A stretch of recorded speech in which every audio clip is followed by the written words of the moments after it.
ओम नारायण नारायण नारायण नारायण। सब मित्रों को राम राम, सबका स्वागत है दोस्तों। कैसे हैं आप सब? तो दोस्तों अभी हम रिव्यू करने वाले हैं मालिक का। बॉलीवुड की ये नई क्राइम थ्रिलर, जिसे हम एक गैंगस्टर ड्रामा भी कह सकते हैं। ये फिल्म कल 11 जुलाई को थिएटर में रिलीज हुई है। फिल्म के को राइटर और डायरेक्टर है पुलकित, जो इससे पहले अल्ट बालाजी की बोस डेड अलाइव इस सीरीज को डायरेक्ट कर चुके हैं, और साथ में ही नेटफ्लिक्स पर एक भक्षक नाम की फिल्म आई थी, देखिए, उसके भी डायरेक्टर पुलकित ही है। 2.5 घंटे की बराबर ये फिल्म है। फिल्म में राजकुमार राव, प्रसेनजीत चटर्जी, मानुषी छिल्लर, सौरभ सचदेवा, सौरभ शुक्ला, स्वानंद किरकिरे आदि आदि मुख्य भूमिका में है। फिल्म से वैसे मेरे कोई खास ऐसे एक्सपेक्टेशंस नहीं थे। ट्रेलर से फिल्म ठीक है, एक टिपिकल सी जैसी एक गैंगस्टर ड्रामा होती है, क्राइम थ्रिलर होती है, उस प्रकार की लग रही थी। तो बिना किसी एक्सपेक्टेशंस के जस्ट रिलीज़ हुई ये फिल्म, इसलिए मैं देखने के लिए चला गया था। अब संक्षेप में एक लाइन में अगर फिल्म का रिव्यू करना हो तो देखिए, अगर आपको गैंगस्टर ड्रामाज बहुत ज़्यादा पसंद है तो कुछ ज़्यादा एक्सपेक्टेशंस रखे बगैर आप इस फिल्म को एक बार देख सकते हैं। मतलब फिल्म आपको डिसअपॉइंट नहीं करेगी। हाँ, बस कुछ बहुत ज़्यादा एक्सपेक्टेशंस मत रखना, और तभी देखना जब आपको गैंगस्टर ड्रामाज बहुत बहुत ज़्यादा पसंद हो। मतलब कुछ ऐसा अलग एक्सपीरियंस फिल्म हमें नहीं देती है, और ना ही फिल्म में कुछ याद रखने जैसा है। एक बार देख लिया, फिल्म आपको डिसअपॉइंट भी नहीं करेगी। शुरुआत से अंत तक आप फिल्म के साथ में बने भी रहेंगे। परफॉर्मेंसेस भी फिल्म के अच्छे थे। एक राजकुमार राव का, मतलब ठीक है, उनका परफॉर्मेंस खराब भी नहीं कहूँगा राजकुमार राव का, उन्होंने अपनी तरफ से जो भी है बढ़िया करने का प्रयास किया है, परंतु इस पात्र के लिए जिस प्रकार का व्यक्तिमत्व चाहिए था वो राजकुमार राव में नहीं है। कोई और एक्टर होता तो वो इस पात्र में अपनी एक अलग छटा, एक शेड वो डालता, जो करने में यहाँ पर राजकुमार राव असफल रहे हैं। जैसा डायरेक्टर ने उन्हें कहा वैसा उन्होंने किया है, परंतु कुछ कुछ एक्टर्स ऐसे हैं जो अपना एक अलग व्यक्तिमत्व या शेड उस कैरेक्टर में डाल पाते हैं, वो यहाँ पर राजकुमार राव नहीं कर पाए हैं। बाकी सभी, सौरभ शुक्ला हो, स्वानंद किरकिरे हो, जिन्हें हमने अभी पंचायत में भी देखा तो उसी प्रकार का सिमिलर सा यहाँ पर एक उनका विधायक का कैरेक्टर है, पॉलिटिशियन है लोकल। तो ओवरऑल परफॉर्मेंसेस बाकी सभी के बढ़िया थे, सभी अपने अपने कैरेक्टर्स पर सूट भी हो रहे थे। मानुषी छिल्लर की बात करें तो पहली बार मानुषी छिल्लर किसी पात्र के ऊपर उनका व्यक्तिमत्व सूट हुआ है, ऐसा मैं कहूँगा। ये कास्टिंग बिल्कुल परफेक्ट थी। इससे पहले सम्राट पृथ्वीराज हो या एक दो और फिल्मों में जो हमने उन्हें देखा हुआ है, बड़े मियाँ छोटे मियाँ, और एक ऑपरेशन वैलेंटाइन नाम की शायद फिल्म थी, पर ना, उन सभी फिल्मों में मानुषी छिल्लर के परफॉर्मेंस ने हमें डिसअपॉइंट ही किया था। यहाँ पर इस पात्र को उन्होंने न्याय दिया है, ऐसा मैं कहूँगा। बढ़िया लग रहा था। एक गरीब परिवार की बहू के रूप में एक बढ़िया परफॉर्मेंस उन्होंने यहाँ पर दिया हुआ है। कहानी की बात करें तो देखिए, फिल्म की शुरुआत में ही मालिक के बारे में बताया जाता है कि एक लोकल छुटभैया गैंगस्टर है, जिसका अपने इलाके में थोड़ा बहुत दबदबा है। पुलिस वाले भी काफ़ी डर के उससे रहते हैं, और अभी पॉलिटिक्स में वो एंटर करने के लिए ट्राई कर रहा है। ये वर्तमान परिस्थिति उन्होंने फिल्म की बताई हुई है। अब ये जो वर्तमान परिस्थिति है वो फिल्म के एंडिंग तक वैसे ही बनी रहती है, उसमें कुछ भी प्रोग्रेस नहीं हो रही। शुरुआत में हमें जो बातें बताई जाती है ना 10-15 मिनट में, कि भाई ये इस प्रकार का गैंगस्टर है, थोड़ा बहुत दबदबा अपने इलाके में, उसका क्षेत्र में उसका है, और वो पॉलिटिक्स में एंट्री करना चाहता है। इसी बात को एंडिंग तक उन्होंने इसी वर्तमान परिस्थिति को बना करके रखा है। इसमें कुछ थोड़ी बहुत घटनाएं छोटी छोटी होती जाती है बीच बीच में, हालांकि उसमें कोई डेवलपमेंट ऐसी नहीं हो रही है कहानी की दृष्टि से। और उन छोटी छोटी घटनाओं के बीच में फिर फ्लैशबैक के माध्यम से मालिक की जर्नी दिखाई है, दीपक से मालिक बनने की उसकी जर्नी। एक किसान का बेटा है दीपक, एक ऐसा किसान जो दूसरों के खेत में मजदूरी करता है, तो ऐसे किसान का बेटा है दीपक।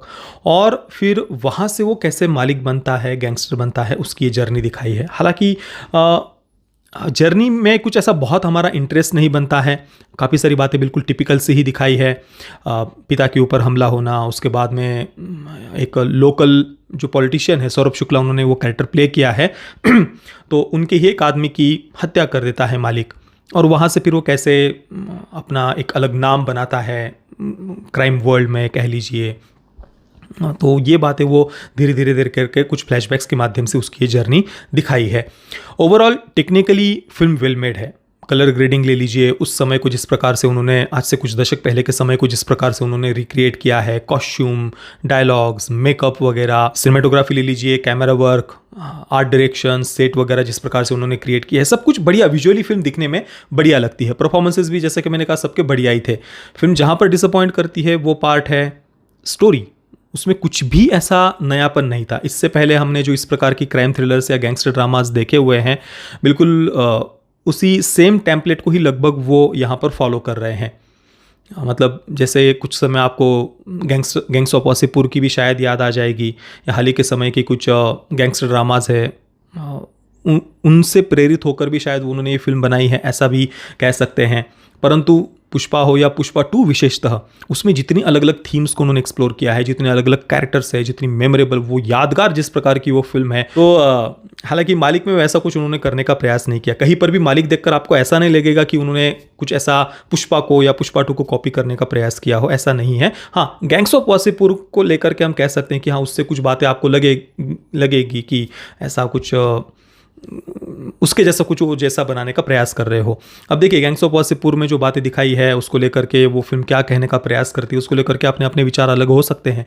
परंतु टेक्निकली अगर देखा जाए, gangs of Wasseypur extremely well made film है। आप शुरुआत के सीन से ही देखिए गैंग्स ऑफ वासेपुर को, जैसे कोई एपिक फिल्म हम देखने जा रहे हो, इस प्रकार से उस फिल्म को प्रेजेंट किया। विशेषतः उसका फर्स्ट पार्ट, सेकंड पार्ट ठीक है, वो उस प्रकार से बातें वो कंटिन्यू नहीं हो पाती। कुछ मीम वगैरह, कुछ सीन ऐसे है जो ठीक है, वो डायलॉग्स वगैरह याद रह जाते, वो बात अलग है। पर फर्स्ट पार्ट ऑब्वियसली बहुत बहुत ज़्यादा बेटर है।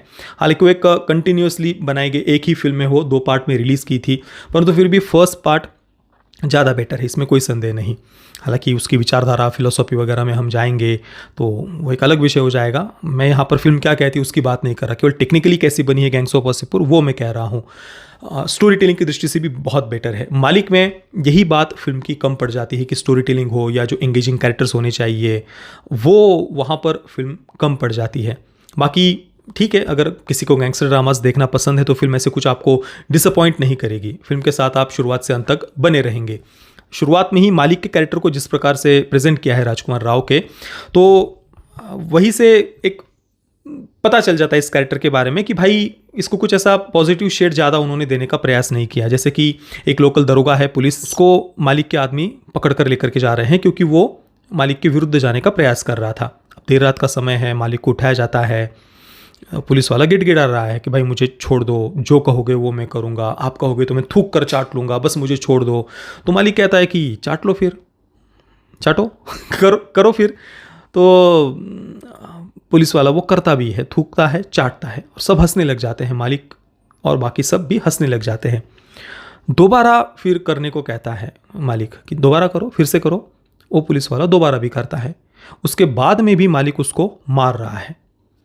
फिर अगले सीन में चंद्रशेखर नाम का कैरेक्टर जो सौरभ सचदेवा ने प्ले किया है, वो हमें दिखता है, वो बात कर रहा है स्वानंद किरकिरे, उनके जो भी लोकल एमएलए वगैरह का जो कैरेक्टर है विधायक का, उससे वो बात कर रहा है।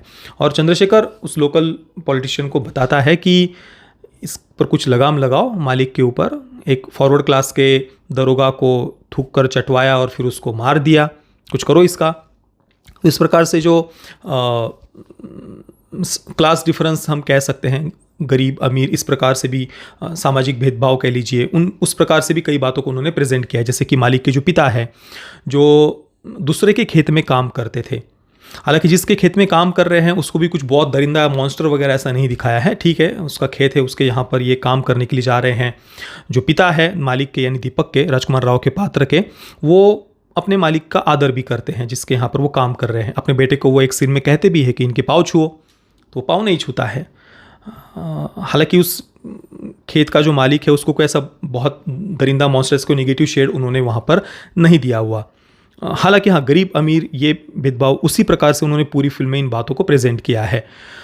तो ठीक है, मतलब फिल्म एंडिंग में भी जिस कंक्लूजन पर पहुँचती है वो भी बात लगभग पहले ही हम गेस कर लेते हैं। मतलब मैंने तो काफ़ी पहले ही थोड़ा सा मुझे संशय हो गया था कि ये शायद ट्विस्ट वो एंडिंग में जा कर के डालेंगे, और वैसा ही कुछ ट्विस्ट एंडिंग में आता भी है, जो मुझे ओवरऑल बढ़िया लगा। ठीक है, प्रिडिक्टेबल था वो, अगर आप ध्यान से देखेंगे तो आप भी प्रिडिक्ट कर लेंगे। और ओवरऑल सही कहूँगा मैं, जिस कंक्लूजन पर फिल्म पहुँचती है वो सही ही मैं कहूँगा। जो बातें मालिक कह रहा था घूम फिर कर वही उसके पास में वापस आ रही है। ज़्यादा कुछ मैं यहाँ पर स्पॉइलर वगैरह नहीं दे रहा, पर ओवरऑल ठीक ही था एंडिंग जिस प्रकार का उन्होंने दिखाया है। पर फिल्म जस्ट थी, हम देख रहे हैं, बढ़िया है, इस प्रकार की ही थी, कुछ बहुत एक्सेप्शनल या याद रहने जैसा फिल्म में कुछ नहीं था। तो मैं मालिक को दूंगा 6.5 out of 10 stars. Parental guidance की बात करें तो ए सर्टिफिकेट के साथ इसे थिएटर में रिलीज किया गया है। फिल्म में ऐसे कोई डायरेक्ट सेक्स या न्यूडिटी नहीं है, परंतु अडल्ट थीम है, पति पत्नी के बीच के भी जो सीन वगैरह है, या उस दृष्टि से भी, या शायद वायलेंस वगैरह की दृष्टि से भी उन्होंने ए सर्टिफिकेट दिया होगा, परंतु कुछ बहुत ऐसा एक्सट्रीम वायलेंस वगैरह भी आपको फिल्म में देखने को नहीं मिलेगा। तो जिन मित्रों ने मालिक को देखा है, आपका अनुभव कैसा रहा मुझे आप नीचे कमेंट में अवश्य बताना। वीडियो देखने के लिए आप सभी मित्रों का बहुत बहुत धन्यवाद। जय श्री राम, वंदे मातरम।